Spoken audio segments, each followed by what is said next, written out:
Halo guys, balik lagi dengan Coolest Hobby. Di video kali ini kita akan melakukan figur pre-order roundup episode yang ke-36 untuk figur-figur yang pre-order di-announce di Januari week 3 dan 4. Ini adalah list dari figur-figur yang akan saya bahas di video ini. Mudah-mudahan figur pilihan saya menarik buat kalian dan membantu kalian untuk decide untuk pre-order atau enggak. Dan buat yang menurut saya menarik buat kalian, tapi saya nggak feature di video ini, saya akan taruh di outro. Langsung kita lihat figur pertama yang akan saya bahas. Dari Teenage Mutant Ninja Turtles, kita lihat 4 Nendoroid, yaitu si Donatello, Raphael, Leonardo, dan Michelangelo. Ngomongin Teenage Mutant Ninja Turtle ini, of course, adalah nostalgia masa kecil saya. Saya suka banget nontonin mereka. Dan di sini menurut saya keempat Nendoroidnya sudah bagus. Mungkin partsnya nggak kelihatan gitu banyak, tapi mereka ada senjatanya, ada pizzanya, dan overall look dari masing-masing Nendoroid. Keempat Ninja Turtle ini juga bagus. Jadi menurut saya jika kalian suka dengan Ninja Turtle, menurut saya Nendoroid si 4 Ninja Turtle ini menurut saya must have ya. Dan dari what we see ini kelihatannya bagus dan kalian boleh pre-order dan menurut saya keren banget ya. Lalu dari Demon Souls, ini ya remake di PS5, ini Figma Maiden in Black. Sebelumnya ada Figma Fluted Armor, kali ini kita lihat Maiden in Black. Maiden in Black ini kalian bisa ketemuin dia di Nexus.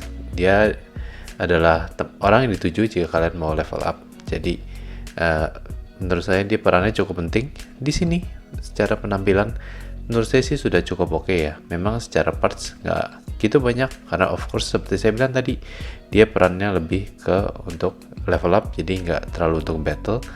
Tapi menurut saya yang dari kita lihat sini secara penampilan sudah bagus dan mirip dengan yang kita lihat di game. Recommended juga ini ya. Lalu dari Jujutsu Kaisen Zero, kita lihat power parade-nya si Satoru Gojo dan Suguru Geto. Ini adalah power parade kedua untuk Satoru Gojo yang dari Jujutsu Kaisen dari anime season ya. Kali ini kita mau lihat Jujutsu Kaisen Zero movie version. Saya suka banget dengan pose si Satoru Gojo di sini. Menurut saya itu dia banget ya. Di sini kelihatan dia agak sombong juga di sini. Dan tapi mukanya masih tersenyum. Ini menurut saya bagus banget untuk pose si Satoru Gojo dan secara penampilan juga sudah bagus. Untuk Suguru Geto posenya mungkin lebih biasa dibandingin dengan si Satoru Gojo, dan untuk sculpting mukanya juga mungkin kelihatannya overall sculpting masih bagusan Satoru Gojo ya. Jadi menurut saya di antara dua ini saya lebih prefer si Gojo. Lalu dari Chainsaw Man, kita lihat Aki Hayakawa seperti Yusuke by Maitos. Ini menurut saya bagus banget ya. Di sini dia posenya lagi duduk, ada pedangnya di situ dan ada devil juga yang dia sudah bunuh di bawah di base-nya. Di sini kalian bisa lihat dia berdarah-darah, jadi literally ini bloody banget untuk scale figure-nya. Dan dia juga ada rokoknya di mulutnya, dan dari description-nya ini adalah rokok yang dari Himeno yang Easy Revenge.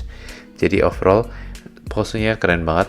Dan Aki Hayakawa sendiri kelihatan bagus sculptingnya di sini. Overall, I think this is quite a nice scale figure buat si Aki Hayakawa. Jika kalian suka Aki, kalian boleh lihat ya.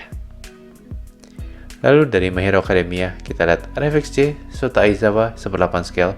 Sota Aizawa ini adalah si Eraserhead yang menurut saya ini menambah list dari RFXJ My Hero Academia yang menurut saya bagus-bagus ya. Di sini sama menurut saya untuk si Shota Aizawa ini juga bagus, sculptingnya bagus dan posenya menurut saya bagus. Dan kalau nggak salah dia ada extra head partnya yang bagian dari seperti penutup matanya dilepas. Tapi yang kita lihat di sini menurut saya sudah cukup oke.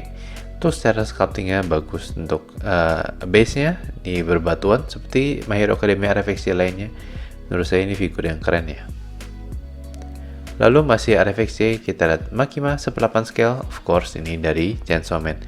Jujur aja untuk Makima, mungkin scale figure-nya dia udah ada beberapa yang saya lihat, tapi saya belum gitu ada yang saya suka banget.